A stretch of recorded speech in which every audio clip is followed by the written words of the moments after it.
আসসালামু আলাইকুম। সংবাদে আপনাদের সবাইকে স্বাগতম জানাচ্ছি আমি নুসরাত। শুরুতেই সংবাদ শিরোনাম।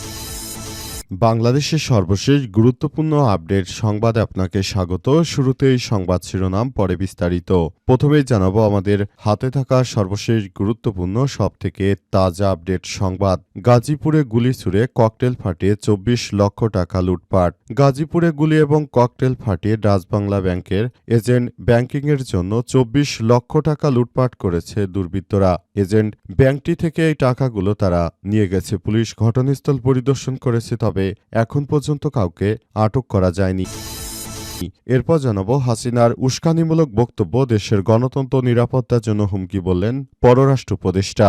মানবতাবিরোধী অপরাধের ঘটনায় পলাতক সাবেক প্রধানমন্ত্রী শেখ হাসিনাকে ভারতের নয়াদিল্লিতে প্রকাশ্যে একটি অনুষ্ঠানে বক্তব্য দেওয়ার সুযোগ দেওয়ার ঘটনায় গভীর ক্ষোভ ও বিস্ময় প্রকাশ করেছে সরকার। আজ এ বিষয়ে বিবৃতি দিয়েছে পররাষ্ট্র মন্ত্রণালয়। এবারে জানাবো সরবরাহ জটিলতা না থাকলে রমজানে পণ্যমূল্যের দাম আরও কমবে, বললেন বাণিজ্য উপদেষ্টা।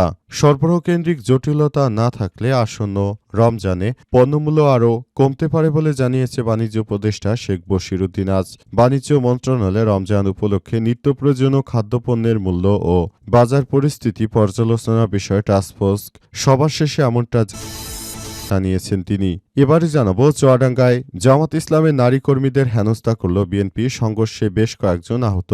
চুয়াডাঙ্গার আলমডাঙ্গা উপজেলায় নির্বাচনী প্রচারণা চালাতে গিয়ে জামাত ইসলামের নারী কর্মীদের উপর গায়ে হাত তুলেছে বিএনপির নেতাকর্মীরা। এ ঘটনায় পুরো এলাকায় থমথমে অবস্থা বিরাজ করছে। পরে পুলিশ গিয়ে পরিস্থিতি নিয়ন্ত্রণে আনে। এবং সর্বশেষ জানাবো বাংলাদেশ থেকে নদীর দূষিত পানি প্রবেশের অভিযোগ এনে ক্ষুব্ধ ভারতীয়রা। মাথাভাঙ্গা নদীর দূষিত পানি বিপাকে পড়েছে পশ্চিমবঙ্গের হাজার হাজার মানুষের জীবন এবং তাদের জীবিকা।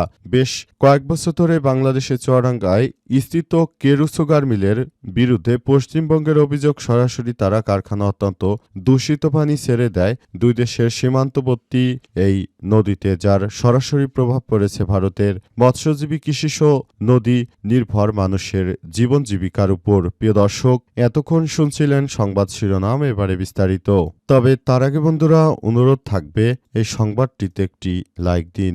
এই চ্যানেলে আপনি নতুন হয়ে থাকলে আমাদের সংবাদটি দেখতে দেখতে চ্যানেলটি সাবস্ক্রাইব করে রাখুন। কমেন্ট করে বন্ধুরা আপনার মূল্যবান মতামত জানিয়ে দিন আপনি বিশ্বের কোন দেশ থেকে বা বাংলাদেশের কোন স্থান থেকে আমাদের সংবাদটি দেখছেন এবং শুনছেন। আর বন্ধুরা, গাজা যুদ্ধে আপনি যদি নিরীহ ফিলিস্তিনিদের ভালোবেসে থাকেন, কমেন্টে ইয়েস লিখে পুরো বিশ্বকে জানিয়ে দিন। এবারে বিস্তারিত। গাজীপুরে গুলি ছুড়ে ককটেল ফাটিয়ে ২৪ লক্ষ টাকা ছিনতাই। গাজীপুরে গুলি এবং ককটেল ফাটিয়ে ডাচবাংলা ব্যাংকের এজেন্ট ব্যাংকিংয়ের জন্য ২৪ লক্ষ টাকা লুটপাট করে নিয়ে গেছে দুর্বৃত্তরা। পুলিশ ও স্থানীয়রা ঘটনাস্থল পরিদর্শন করেছে, তবে এখন পর্যন্ত কাউকে আটক করতে পারেনি তারা। রোববার ২৫শে জানুয়ারি বিকাল ৪:৩০টার দিকে মহানগরের বাসন থানা এলাকার আউটপাড়া এলাকা থেকে ডাচবাংলা ব্যাংকের এজেন্ট ব্যাংকিংয়ে ব্যবসায়ী শফিকুল ইসলামের ব্যবসা পরিচালনাকারী সাইফুল ইসলাম ব্যাংকের টাকা জমা দেওয়ার জন্য চান্দনা চৌরাস্তা উদ্দেশ্যে যাচ্ছিলেন। স্থানীয় কাজিমউদ্দিন স্কুলের সামনে পৌঁছালে সেখানে ৩টি মোটরসাইকেল যোগে ৬ জন দুর্বৃত্ত সাইফুলের মোটরসাইকেল গতিরোধ করে পরে ২ রাউন্ড গুলি ছুড়ে কয়েকটি ককটেল ফাটিয়ে ২৪ লক্ষ টাকার ব্যাগ ছিনিয়ে নিয়ে যায়। বিষয়ে জেএমপির বাসন থানা পুলিশের officer in-charge OC Harunur Rashid জানান, এজেন্ট পয়েন্ট থেকে মোট ২৪ লক্ষ টাকা লুটপাট করার ঘটনা ঘটেছে। ঘটনার পরই পুলিশের সদস্যরা পুরো পরিস্থিতি পর্যবেক্ষণ করছে। পুলিশের সদস্যরা জানিয়েছে তারা এখন পর্যন্ত আসলে সবকিছু নিয়ন্ত্রণে আনার চেষ্টা করছে, তবে এখন পর্যন্ত কোনো দুর্বৃত্তকে আটক করতে পারেনি পুলিশের সদস্যরা। তারা বলছে, আমরা সর্বোচ্চ চেষ্টা করছি দুর্বৃত্তদের যে কোনো মূল্যে গ্রেপ্তার করতে হবে, কিন্তু আসলে এখন পর্যন্ত পুরো বিষয়টি খুবই খারাপ অবস্থানে যাচ্ছে। আমরা এখন পর্যন্ত কাউকে আটক করতে পারিনি। হাসিনার উস্কানিমূলক বক্তব্য দেশের গণতন্ত্র নিরাপত্তার জন্য হুমকি বললেন স্বরাষ্ট্র উপদেষ্টা।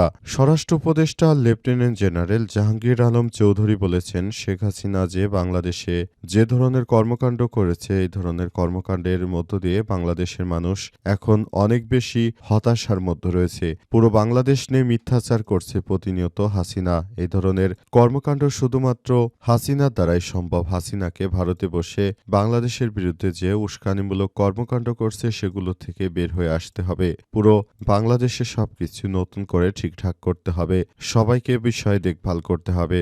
অন্তর্বর্তীকালীন সরকারের প্রধান উপদেষ্টা প্রফেসর ডক্টর মোহাম্মদ ইউনূসের সরকার যে নতুন বাংলাদেশ গড়ে তুলেছেন সে অনুযায়ী সবাইকে একসঙ্গে নিয়ে কাজ করতে হবে। তাই ভারতকে বলবো, আপনারা শেখ হাসিনাকে দিয়ে এই ধরনের ঘটনাগুলো ঘটাচ্ছেন এবং এই ধরনের কর্মকাণ্ড আসলে শেখ হাসিনাকে দিয়ে করানো সম্ভব নয়। কারণ শেখ হাসিনা যে কর্মকাণ্ড করছে এগুলো মূলত বাংলাদেশের বিরুদ্ধে তার প্রতিনিয়ত ষড়যন্ত্রমূলক কর্মকাণ্ড। এসব বিষয় থেকে হাসিনাকে অবশ্যই বেরিয়ে আসতে হবে। হাসিনাকে অবশ্যই বাস্তবতা মেনে নিয়ে তাকে বর্তমান নির্বাচনের বিষয় ধরনের অনাকাঙ্ক্ষিত বক্তব্য থেকে তাকে সরে আসতে হবে। ভারতের সরকার মদতপুষ্টভাবে শেখ হাসিনাকে যে ধরনের উস্কানিমূলক বক্তব্য দেওয়ার ব্যাপারে তারা সহায়তা করছে, সব জায়গা থেকে অবশ্যই শেখ হাসিনা এবং ভারতের সরকারকে একযোগে বিষয়টি নিয়ে ভাবতে হবে এবং এখান থেকে তাদেরকে ফেরত আসতে হবে বলে জানিয়েছেন।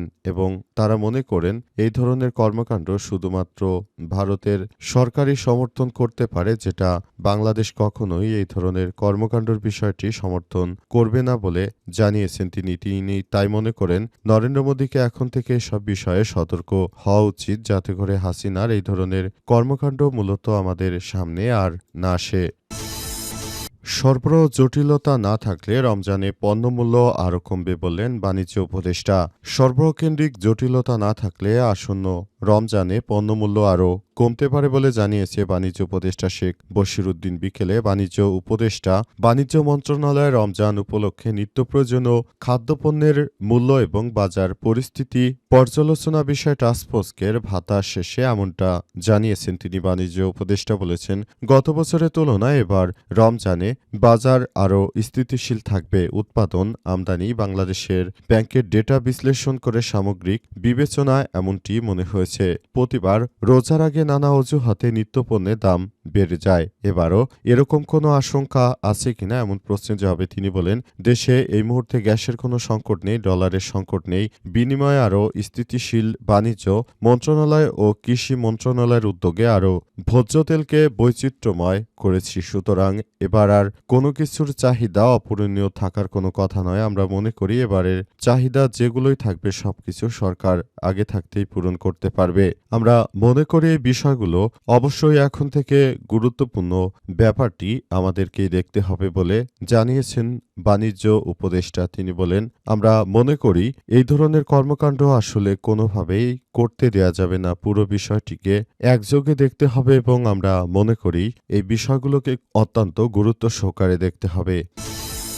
চুয়াডাঙ্গায় জামাতের নারী কর্মীদের হেনস্থা সংঘর্ষে আহত বেশ কয়েকজন। চুয়াডাঙ্গার আলমডাঙ্গা উপজেলায় নির্বাচনী প্রচারণা চালাতে গিয়ে জামাত ইসলামের নারী কর্মীরা হেনস্থার শিকার হয়েছে। এই ঘটনাকে কেন্দ্র করে জামাত ও বিএনপির নেতাকর্মীদের মতো সংঘর্ষের ঘটনা ঘটেছে। এতে উভয় পক্ষের বেশ কয়েকজন আহত হয়েছে। রোববার 25শে জানুয়ারি বিকেল 3:30টার দিকে উপজেলার খাদিমপুর ইউনিয়ন জুগিরহুদা গ্রামে এই ঘটনা ঘটে। স্থানীয় সূত্র থেকে জানা গেছে, দাঁড়িপাল্লার প্রতীকে প্রার্থী অ্যাডভোকেট মাসুদ পারভেজ রাসেলের পক্ষে জামাত ইসলামী ও তাদের অঙ্গ সংগঠনের নারী নেতাকর্মীরা বাড়ি বাড়ি গিয়ে ভোট চাচ্ছিল। এ সময় এলাকার কয়েকজন বিএনপির কর্মী তাদের পরিচয় বাধা দেয় এবং হেনস্থা করার অভিযোগ উঠেছে। পরবর্তী বিএনপির পুরুষ কর্মীরাও ঘটনাস্থলে এসে জামাতের নারী কর্মীদের গ্রাম থেকে বের করে দেওয়ার চেষ্টা করে। এতে পরিস্থিতি উত্তপ্ত হয়ে ওঠে। জামাতের আরও নেতাকর্মীরা ঘটনাস্থলে পৌঁছান। এক পর্যায়ে উভয় পক্ষের মধ্যে বাকবিতণ্ডা শুরু হয়, পরে তা হাতাহাতিতে রূপ নেয়। জামাতের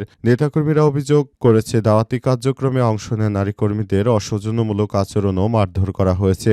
সংঘর্ষের খবর পেয়ে পুলিশ ঘটনাস্থলে পৌঁছে পরিস্থিতি নিয়ন্ত্রণে আনে। এ বিষয়ে আলমডাঙ্গা থানার ভারপ্রাপ্ত কর্মকর্তা ওসি বানী ইসরায়েল বলেছেন, খবর পেয়ে ঘটনাস্থলে পুলিশ পাঠানো হয়েছে। এখন পর্যন্ত কেউ লিখিত অভিযোগ দেয়নি, তবে এলাকায় উত্তেজনা বিরাজ করছে বলে পুলিশের পক্ষ থেকে নিশ্চিত করা হয়েছে।